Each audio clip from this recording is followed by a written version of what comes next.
Do you remember the last time you felt sad, anxious, or scared that you were somehow off? You're not alone, even if it may feel like it.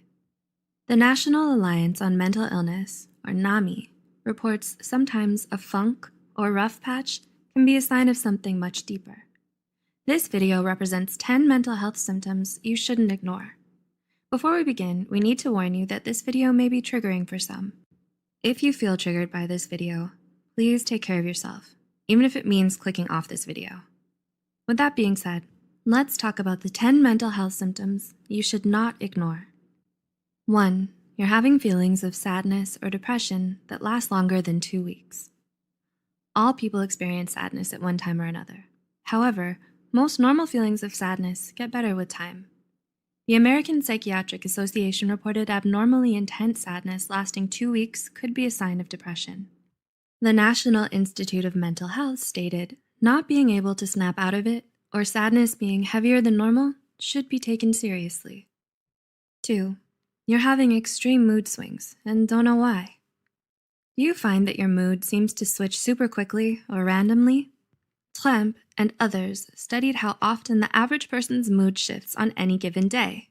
According to the National Center of Biotechnology Information, NCBI, this study showed people tend to experience positive emotions, such as joy or love, more often than negative ones.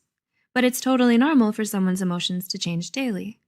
However, the National Alliance for the Mentally Ill, NAMI, warns especially dramatic mood swings that cause huge changes in your behavior and energy can be a sign of bipolar disorder.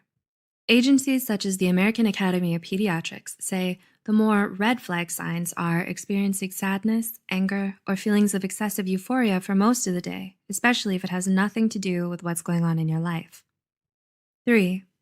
Your worry and anxiety have gotten out of control. Have you ever found yourself worrying but can't shut it off? According to the National Institute for Mental Health, it may be a sign of an anxiety disorder.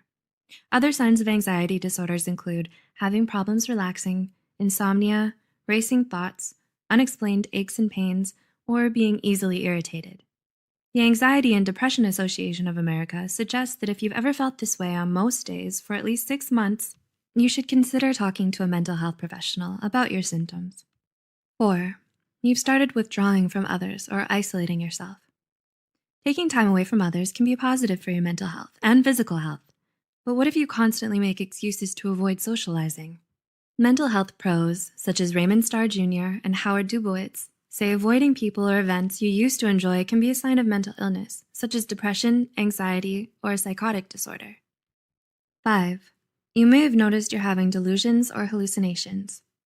Kumari and others describe the two aspects of psychosis, hallucinations and delusions, as a sense of perception or belief that creates a lot of urgency in the person experiencing it, despite evidence the perception or belief isn't real. The National Alliance on Mental Illness reports up to 100,000 people in the US will experience psychosis every year. NAMI further stated 3 out of every 100 people will have a psychotic episode as a symptom of a physical or a mental illness, such as schizophrenia or schizoaffective disorder, in their lifetimes. 6. You're having more and more difficulty dealing with normal life situations. Have you ever gone through a time in your life when nothing seemed to go right and you just couldn't deal? The Australian Department of Health stated a rough patch that you just can't get past, one that hurts your ability to function for more than 2 weeks to 2 months, may be a sign of depression or anxiety. A major sign that what you're experiencing is more than just a rough patch is when you have a hard time functioning in normal situations for several weeks, according to Mental Health America. 7. You're sleeping too much or too little. The Harvard University School of Medicine believes that 10 to 18% of the general population has problems sleeping. However, Harvard's med school stated either sleeping too much or too little is 2 or 3 times more common in people who suffer from a mental illness. The Harvard Med School stated about 50% of people who live with ADHD, depression, anxiety, or bipolar disorder suffer from insomnia or hypersomnia, which means sleeping too much. 8. You started abusing drugs or alcohol. According to mentalhealth.gov, 1 in 4, or 25% of people who live with the symptoms of a mental illness use alcohol or drugs to self-medicate things like anger, anxiety, or mania. Experts believe individuals who suffer from depression, anxiety disorders, personality disorders, or schizophrenia are more likely to use drugs and alcohol as a coping mechanism than people diagnosed with other mental illnesses. 9. You're having extreme anger outbursts. Do you ever feel anger that's almost impossible to control or way too much for the situation? If so, your anger may be warning you about your stress levels, unresolved grief, or your anxiety. Healthline reported extreme anger outbursts can also be a sign of unresolved trauma, bipolar disorder, alcohol abuse, obsessive compulsive disorder, intermittent explosive disorder, or depression. If you wonder if your anger is healthy, experts recommend first recognizing your physical and emotional signs of anger. And 10. You've started thinking of self-harm or suicide. The Mental Health Foundation reported up to 10% of people under the age of 30 have thought about self-harm or suicide. There are many reasons people consider self-harm or suicide, such as abuse or neglect at home, a major loss, trauma, or a catastrophe that you can't control or avoid.